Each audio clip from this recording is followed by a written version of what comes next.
داواکاریم لە خەڵکی بە شەرەفی کوردستان لە هەموو حیزبە کوردیەکانی ڕۆژهەڵاتی کوردستان داواکارم لە هەمووتان کە خوێنی باوکم و خوێنی باوکی هەموو لاوەکانی تری کوردستان بە فیرۆ نەڕوا.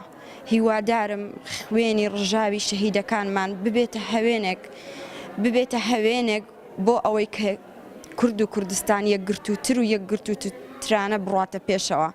یا بۆ پێشمەرگەی ناو سەنگەرم بۆ هاوڕێیانی لە ناو ئاگری موشە خەبات بەردەوام دەبێت و پامی ئەمە ئەوەیە کە خەڵکی یەکڕیزتر و یەکدەنگتر دەبن و پامی ئەوەیە کە تەواوی هێزە سیاسیەکانی کورد هەروەک ئەوڕۆژ نیشانیاندا کە لەم هاودەریەدا پێکەوەن و لەگەڵ یەکن و لەگەڵ غەم و ناڕەحەتیەکانمان یەکدەنگن.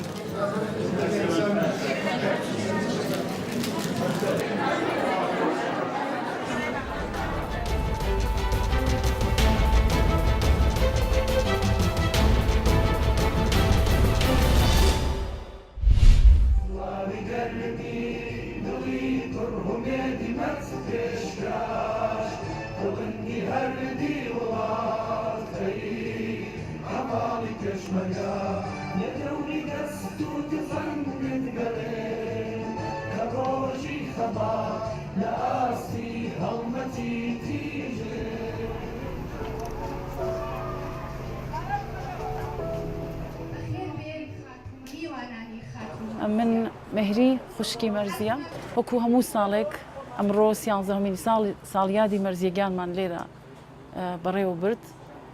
سپاسی هەمووی ئەوانە ئەەکەم کە گەورەمانیان کرد و تەشریفیان هێنا بۆ ئێرە.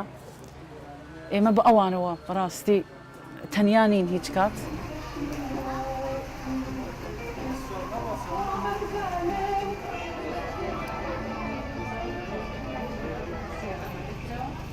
ئەم تاکە کەسە ڕۆڵی سێ کەسایەتیە بینی، کارەکتەرێکیان وەکو ژن، کارەکتەرێک تریان وەکو پێشمەرگە، کارەکتەری سێمیان وەک هونەرمەند.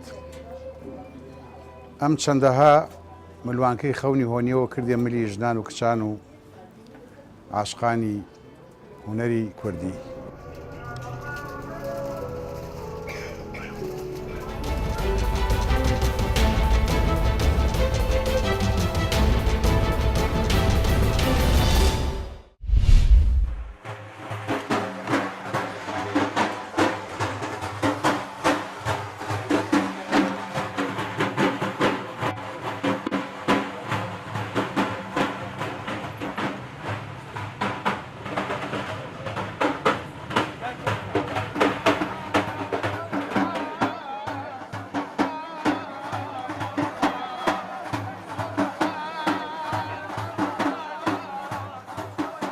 مدەتێک کە ئەمە جیرامۆینە و کابراە مەزریش خۆش و خەڵکیوە پێکەنین قسەی خۆشی دەکرد لەگەڵ جۆر و جیرانان زۆر چاک و ڕێک و پێک بوو.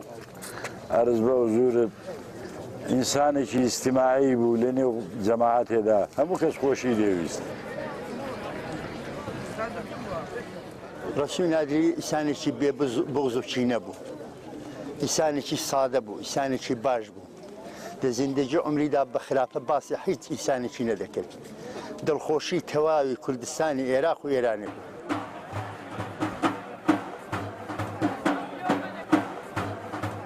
ئەو خەمێکی گەورەیە بۆ میلەتی کورد و هیوادارم ئێمە بتوانین ڕێزی ئەو مامۆستایانە ڕاگرین.